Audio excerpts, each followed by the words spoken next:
Olá! Hoje a gente vai desvendar um dos conceitos mais, eu diria, poderosos da estatística e do mundo das finanças, a tal da distribuição normal. Parece complicado, né? Mas é uma ferramenta que está por toda parte, explicando desde a altura das pessoas até, olha só, os movimentos diários do mercado de ações.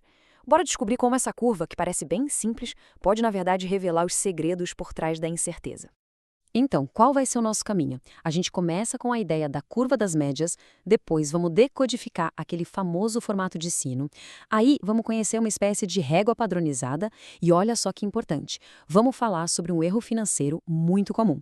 Depois, a gente põe a curva normal em ação e termina vendo como falar sobre tudo isso com mais confiança. Vamos começar do começo. E aí, essa pergunta que está na tela. O que altura, notas de prova e temperaturas diárias têm em comum? Bom, a resposta é que todos eles tendem a se agrupar em torno de um ponto central, que é a média. Pensa na altura das pessoas, por exemplo. A grande maioria está ali, perto da média. É bem raro encontrar alguém extremamente alto ou muito, muito baixo. Os dados, eles se concentram no centro, e conforme a gente se afasta dele, as coisas ficam menos prováveis. Formalmente, esse padrão que a gente está descrevendo tem um nome, é a distribuição normal. Ou, como muita gente conhece, a famosa curva em formato de sino.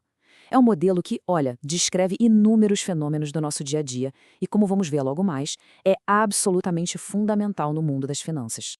Tudo bem, a gente já sabe que ela parece um sino. Agora, vamos decodificar essa forma, porque por trás dessa aparência simples existem regras. Regras matemáticas bem previsíveis que nos permitem fazer análises superpoderosas. Vamos entender quais são as regras desse jogo. Essa curva tem 4 características que são a chave de tudo. Primeiro, o formato, de sino.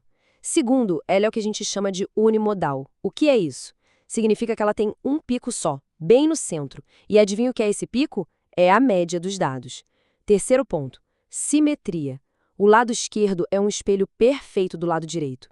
Isso quer dizer que 50% dos dados caem de um lado da média e os outros 50% do outro. E por fim, a área total debaixo da curva representa 100% de todas as possibilidades. Ok, mas e aí? Como é que a gente compara curvas normais diferentes? Por exemplo, a distribuição de notas de uma prova e, sei lá, os retornos de uma ação. Para fazer isso, a gente precisa de uma ferramenta universal. Pense nela como uma espécie de régua padronizada. E essa nossa régua tem um nome, é o Score Z. A função dele é simples e genial. Ele converte qualquer ponto de dados em uma linguagem universal. Basicamente, ele nos diz exatamente a quantos desvios padrão aquele ponto está da média. Por exemplo, um score Z de 0 significa que o ponto é a própria média. Se for 1, ele está a um desvio padrão de distância. E assim por diante. É como se a gente traduzisse qualquer medida para uma única escala. E é aqui que a mágica realmente acontece. Usando essa nossa régua padronizada, a gente descobre uma regra que vale para tudo.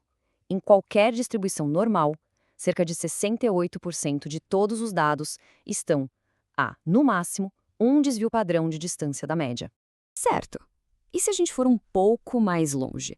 Se a gente expandir essa faixa para 2 desvios padrão da média, tanto para cima quanto para baixo, a gente captura impressionantes 95% de todas as observações. Ou seja, quase tudo o que acontece está dentro desse intervalo. E agora, se a gente for para 3 desvios padrão, bom, aí a gente pega praticamente todo mundo. Mais de 99,7% de todos os dados em uma distribuição normal caem dentro dessa faixa. Qualquer coisa que aconteça fora disso é um evento extremamente raro. Ok, agora vamos pegar todo esse conhecimento e aplicar em finanças. E aqui, um alerta. Vamos revelar um erro muito comum, um equívoco que pode levar a conclusões completamente furadas e, pior, custar bem caro na hora de analisar o mercado.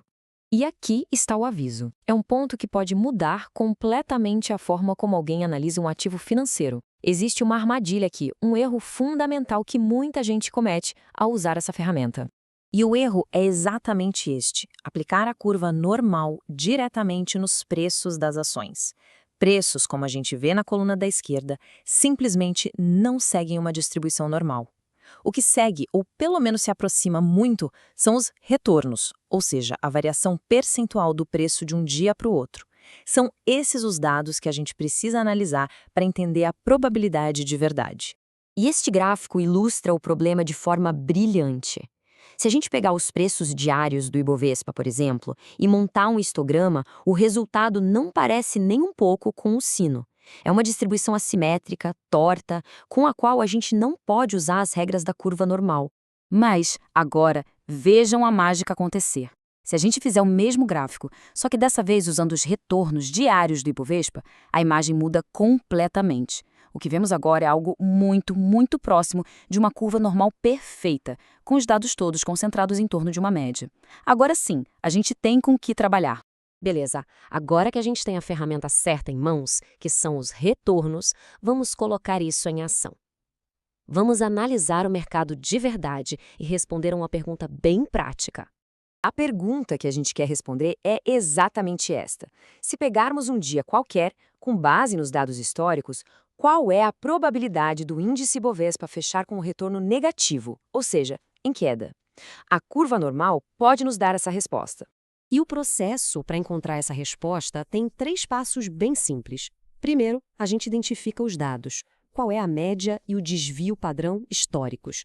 Segundo, a gente padroniza o valor que nos interessa, que no caso é um retorno de 0, e calcula o score Z para ele. E terceiro, a gente usa esse score Z para finalmente encontrar a probabilidade. Bom, aqui estão os dados reais para o Ibovespa olhando para um período bem longo, de 1995 a 2020. O retorno médio diário foi ligeiramente positivo, coisa de 0,07%. Já o desvio padrão ficou em torno de 2,12%. Esses são os parâmetros da nossa curva. E o resultado do nosso cálculo? A probabilidade do Ibovespa fechar um dia com retorno negativo, com base nesses dados, é de 48,64%. E isso faz sentido, né? Como a média histórica é um pouquinho positiva, a chance de um dia ser negativo tem que ser um pouquinho menor que 50%. A conta fecha. E para a gente ir para o nosso último tópico, vamos ver como os profissionais usam esses conceitos para ir além de uma simples probabilidade. Eles constroem o que chamamos de intervalos de confiança, para poder afirmar as coisas com mais segurança. E para isso, eles usam alguns números mágicos que vamos conhecer agora.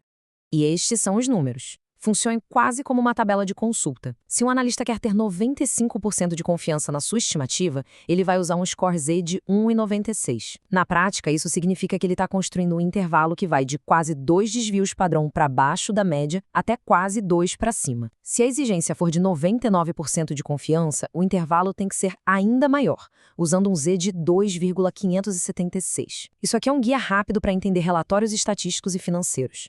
E a gente termina com essa reflexão. Entender a curva normal nos dá o poder de calcular probabilidades, de quantificar a incerteza. Mas, no fim do dia, a matemática mostra as chances, a decisão sobre quais riscos se está disposto a correr. Bom, essa é sempre uma escolha pessoal.